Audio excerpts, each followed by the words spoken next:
So obviously, when it comes to things like this, I always have to preface the video by saying that big moves and big signings and big trades and anything that can impact the salary cap, these things can happen before this video is public on YouTube.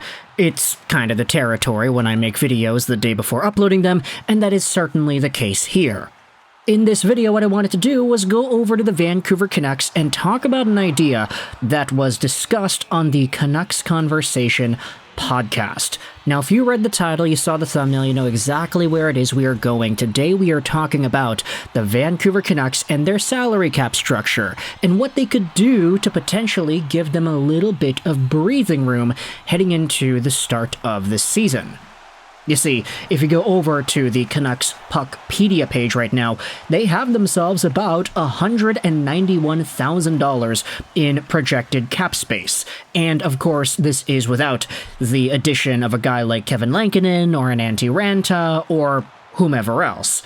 The Canucks are not in LTIR right now, they are just below the regular cap limit, and they do have a name that if they wanted to put on the LTIR, they could.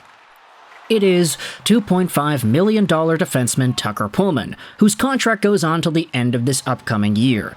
He's been out for a while, he's probably never going to play again, unfortunately, but his contract still does exist on the Vancouver Canucks core.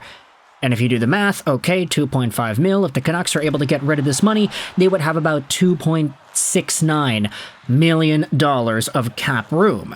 This would be really great if they wanted to go out there and maybe use that cap to get a goalie or something else, but also, you have to ask, what exactly is it going to take for the Vancouver Canucks to make that work? What is the price, and what are they going to have to do?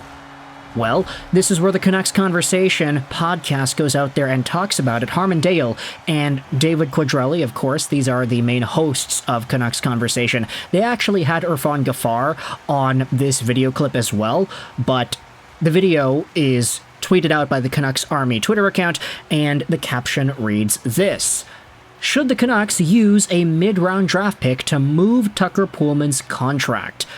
And the conversation is about a minute long. I can leave a link in the description to that if you wanted to listen to the video clip yourself. But I'll also leave a link in the description to this article on CanucksDaily.com because Philip Gosselin goes out there and transcribes some of the comments made, which makes it easier for us to add some direction to this conversation here. Patrick Allvin in the trade market, could the Canucks pay to rid themselves of the Tucker Poolman deal? Let's go out there and read what this article talks about. It starts out by just kind of explaining the tale of the tape here. Tucker Poolman has been on the LTIR for a while, and the Vancouver Canucks are potentially in a spot where they'd want to move him.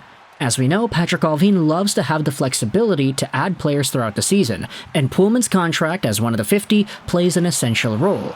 Now that the Canucks may have to add a backup netminder to kick things off this season, it prevents Allvin from having the flexibility to make in-season adjustments as he pleases. On Canucks Army, the value of such a move was discussed, and according to Harman Dale, the Canucks would have to give up as much as a third or maybe even a fourth-round pick to move his contract elsewhere. Allvin will have to cautiously play his hand here. While the Canucks have 7 draft picks heading into the 2025 draft, they haven't been adding much youth over the last 2 drafts, and they may have to be wary of that. Given the team's current state and where they are in the development process, is the price to get rid of 1 year's worth of Tucker Poolman's contract worth that ask?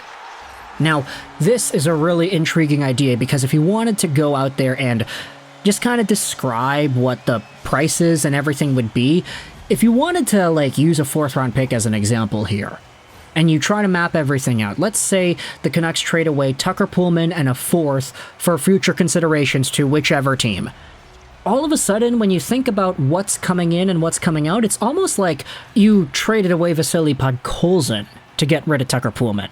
I get it, that comparison, that idea is coming out of nowhere, but I mean, look, the last trade the Canucks made also involved a 4th round pick, as the Oilers were able to acquire Pods for just that kind of an asset. So if you think about it, Tucker Poolman, if you traded away Podkolzin to free yourself of the Poolman contract, honestly, I kind of don't think that's a bad idea. Not because Podkolzin's a bum, not because he totally sucks, but because when you consider, just contextually speaking, where the Canucks are right now, it made a lot of sense to move him. And when you think about Tucker Poolman and what they're doing right now, Trying to take a look at what his contract would cost to move out also makes sense. We've been speaking about this the entire time, but the Vancouver Canucks want to be able to use their full salary on guys without having to go into LTIR. They'd prefer to have cap savings by being under the salary cap limit rather than signing a goalie, signing an extra guy, getting an extra piece, and having to go into LTIR using Tucker Pullman's $2.5 million AAV. Sure, that $2.5 million will be available to them pretty much the whole season. It's not like Tucker Pullman's coming back, but accruing cap space day by day by staying under the cap limit and even getting more cap space by having 2-point-something million as your extra value available to you every day, that would be absolutely huge when you consider what names would exist out there in the trade deadline market by the time March rolls around. There will be so many options that will be available to Vancouver if they are freeing up $2 million every single day on their roster. Roster and cap space, these things add up over time. So the more days you are under the salary cap, the better cap savings you will have heading into the trade deadline period, which would allow you to spend more money. It's kind of difficult to envision it like that because I think for us, a lot of fans that are exposed to the salary cap and stuff, we get our perception from like video games and NHL GM mode, so it's kind of difficult to fully envision how that works in the real NHL. But it's a lot more complicated than the way EA Sports makes it out to be. And so the Vancouver Canucks trading away what is like a 4th or a 3rd round pick even to rid themselves of Tucker Pullman's deal and get even huger cap savings by the time the trade deadline rolls around, I could totally understand why someone would go down that thought process and conclude that it's a really good idea. Now, you're not getting a player, you're not getting an extra asset to help you out right now, you're just getting the cap space. That's a dollar amount that you are trading away, essentially, for a draft pick. And I guess it's up to Allvin and Rutherford to determine whether or not that price is really worth it for them, and what kind of value they see out of a 3rd or a 4th round pick. I say this all the time, especially in the context of teams that are rebuilding and using draft capital to get prospects that are more valuable and better hits than they were initially thought, but a prospect drafted in the 4th round of the 2025 NHL entry draft maybe has like an 80 to 85% chance of not amounting to anything at the NHL level, and he has an even lower chance of doing so within the next year or two. Any prospect drafted in the 4th round is going to not be a prospect worth projecting into the Vancouver Canucks lineup until maybe 2029 at the very least. Like a 2025 draftee in the 4th round is not going to play an NHL game until 2029. That kind of checks out in my mind. I don't know if it does for you, but by the time 2029 rolls around, guess what? Quinn Hughes is going to be 30, Pettersson's going to be 31, Miller is still going to be on the Canucks payroll, but in the latter half of his career. So if you think about getting rid of the potential of a guy like that for what is $2.5 million in relief in 2024-2025, the most competitive, the most high expectations year the Canucks have had in years, then honestly, I say go for it. Go nuts, Patrik Allvin and Jim Rutherford.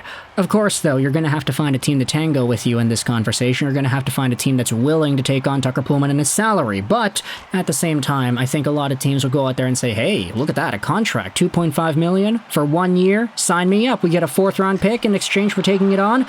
Let's go. So it all depends on what teams are available. It all depends on if Patrik Allvin and Rutherford are willing to pay that price.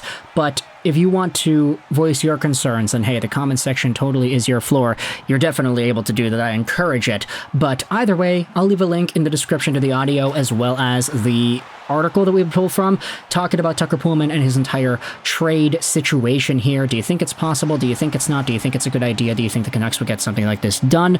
Let me know your thoughts in the comment section below. I hope you enjoyed this British 99, and bye.